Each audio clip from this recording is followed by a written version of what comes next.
اعوذ باللہ من الشیطان الرجیم بسم اللہ الرحمن الرحیم الحمد للہ رب العالمین والصلاة والسلام علی محمد وآلہ الطاہرین سیما بقیت اللہ اللہم اجل لولیک الفرج۔ یہ جو غیبت ہے اور یہ جو سرگردانی ہے یہ کن کے لیے ہے؟ اب ہم تھوڑا سا بحث کو چینج کرتے ہیں۔ یہاں سے آگے آپ دیکھیں، میں وہ مکمل پیرے کا ترجمہ نہیں کر رہا، صرف اس کے بعد جملے کہ جناب محقق نعمانی ایک نتیجہ نکالتے ہیں، کہتے ہیں کہ یا معاشر الشیعہ المؤمنین المتمسکین بحبلۃ المنتمین الی امرہ ممن ینجو من فتنۃ الغیبہ التی یہلک فیہا من اختار لنفسہ۔ کون جو ہے وہ نجات پائے گا؟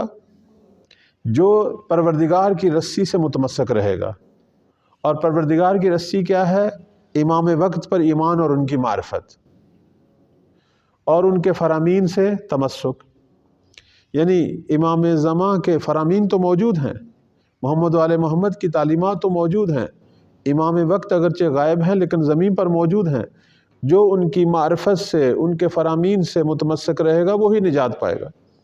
اور اس پر صریح احادیث بھی ہیں ہمارے پاس، جس میں ائمہ علیہ السلام نے جب غیبت کی خبر دی تو روات نے پوچھا کہ پھر لوگ کیا کریں گے؟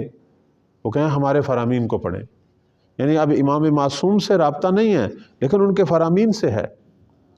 جیسے پیغمبر اسلام آخر الزمان کے لوگوں کا ذکر کرتے تھے اور ان کے ایمان کا ذکر کرتے تھے، اور ساتھ کہتے تھے کہ انہوں نے سفید کاغذوں پر سیاہ لائنیں جو ہیں وہ پڑھی ہیں اور مجھ پر ایمان لائے ہیں، لہذا ان کا ایمان جو ہے وہ زیادہ بافضیلت ہے بنسبت تم اصحاب کے کہ جو مجھے دیکھ رہے ہو، جنہوں نے کاغذوں پر، وہ جو سفید کاغذوں پر سیاہی ہے اس پہ وہ ایمان لائے۔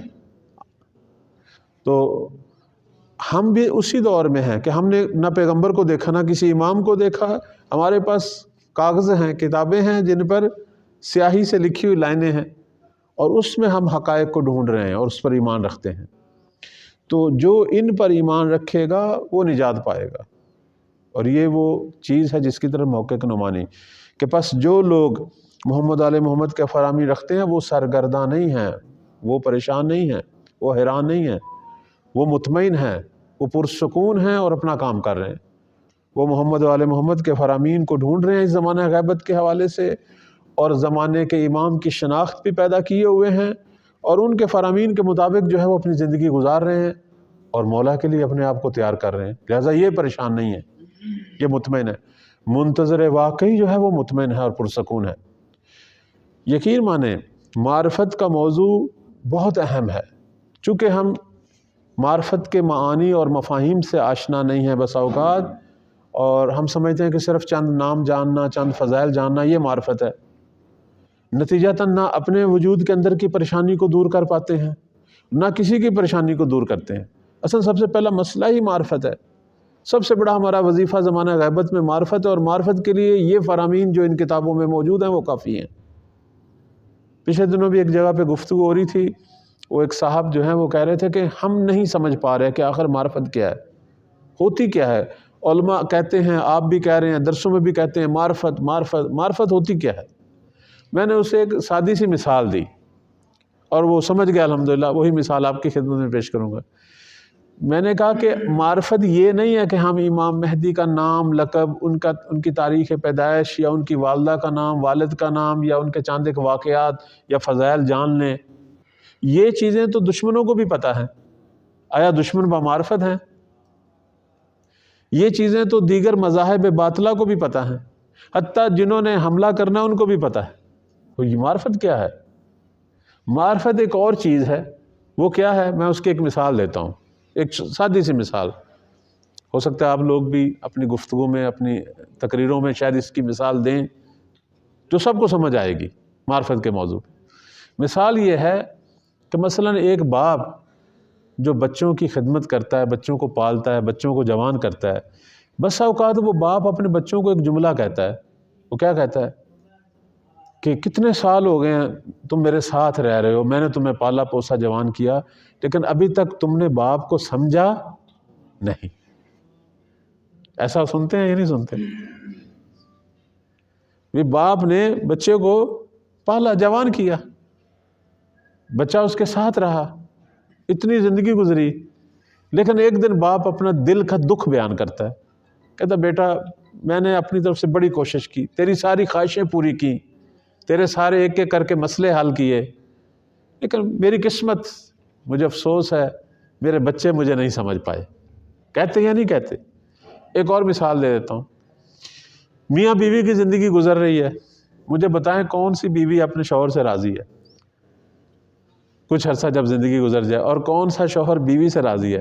وہ بھی آخر میں ایک دوسرے کو کیا کہتے ہیں کہ تم مجھے نہیں سمجھی، اور وہ کہتی ہے آپ مجھے، بھئی پھر یہ سمجھ کیا ہے؟ یہ وہی معرفت ہے یہ وہی معرفت ہے آغایون۔ اصل میں اس کے اندر نکتہ ہے، آخر یہ ان کی 30 سال 40 سال میاں بیوی کی زندگی گزر رہی ہے، لیکن ان کو ایک ہی شکوہ ہے، عورت سے آپ پوچھیں وہ کہے گی ٹھیک ہے اس بڑا اچھا آدمی ہے، لیکن آج تک اس نے مجھے سمجھا نہیں، بس میں اس کے ساتھ گزارا کر رہی ہوں۔ وہ بھی کہے گا اچھی عورت ہے، میرے بچے پیدا کیے اس نے، پالا پوسا، اچھی ماں ہے، لیکن میرے دل کے مطابق اس نے آج تک اپنے شوہر کو نہیں سمجھا۔ یہ وہ چیز ہے جسے میں آپ کی خدمت میں بیان کرنا چاہتا ہوں کہ اگر ہم معرفت کو جاننا چاہتے ہیں کہ ماہیت معرفت کی کیا ہے، وہ یہ ہے کہ ہم اپنے امام بھی ہم سے یہی شکوہ کرتے ہیں، آپ کا کیا خیال ہے، مولا کیا کہتے ہیں؟ وہ کہتے ہیں تم دعائیں مانگتے ہو، میں آمین کہتا ہوں، میں تمہارے اور تمہارے درمیان اللہ کا واسطہ ہوں، ساری نعمات جو اس وقت نازل ہو رہی ہیں وہ ولی اللہ کے فیض کے ذریعے ہو رہی ہیں، اس میں کوئی شک نہیں ہے، دنیا رنگ و بو میں مولا کا فیض جاری و ساری ہے، سب کچھ ہے، یہ کہتے ہیں یا نہیں کہتے؟ اور معصوم یہ بھی کہتے ہوں گے کہ تمہاری ہدایت کے لیے میں نے سب فرامین بھیجے، میں نے توقیات صادر کی، میرے آباء و اجداد نے میرے بارے میں تم سب کو سب کچھ بتایا، لیکن اس کے باوجود اے شیعو تم نے اپنے امام کو نہیں سمجھا، واقعاً ہم نے نہیں سمجھا، یہ حقیقت ہے۔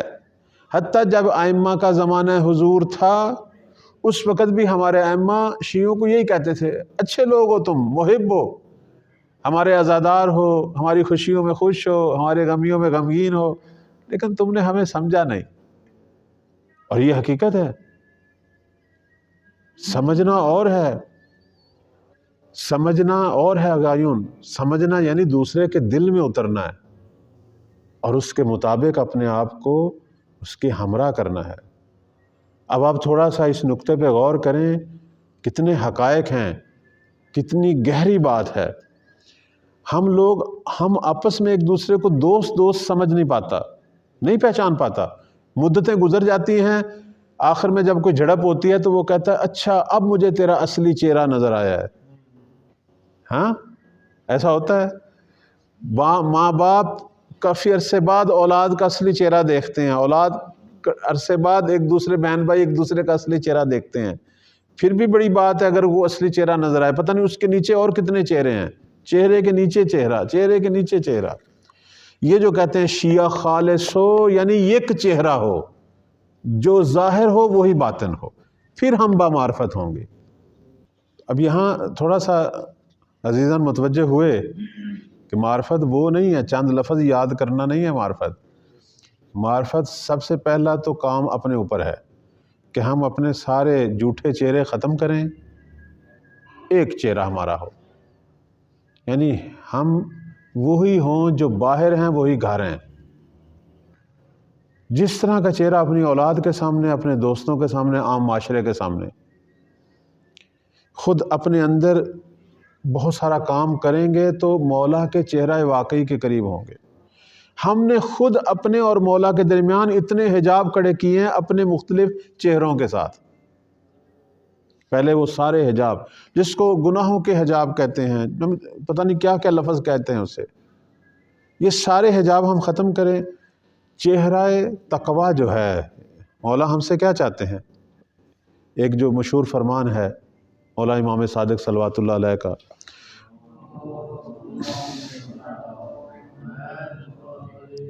فرماتے ہیں جو شخص یہ چاہتا ہے کہ امام مہدی کے ناصروں میں شامل ہو، دو کام کرے۔ ایک ورع کے مطابق عمل کرے. ورع یعنی وہی تقویٰ کی آخری سٹیج. کہتے ہیں متقی اور صاحب ورع میں کیا فرق ہے؟ متقی گناہوں سے بچتا ہے، صاحب ورع گناہوں کے ساتھ ساتھ یعنی مشتبہ چیزوں سے بھی بچتا ہے، جہاں احتمال گناہ وہاں بھی بچتا ہے. تو پہلا مرحلہ ورع کا ہے، یعنی اپنے آپ کو گناہوں سے پاک کرنا. دوسرا فرماتے ہیں حسن خلق. بس مومن اور منتظر کا چہرہ جو ائمہ نے بیان کیا، جو شخصیت بیان کی، وہ صاحب ورع ہونا اور خوش خلق ہونا. صاحب ورع اور خوش خلق. اب ہم پہلے اپنے اوپر کام کریں. جب یہ کام ابتدائی اپنے اوپر کر لیں گے، پھر مولا کے چہرہ مبارک کا جمال ہم دیکھیں گے، پھر صاحبان معرفت ہوں گے.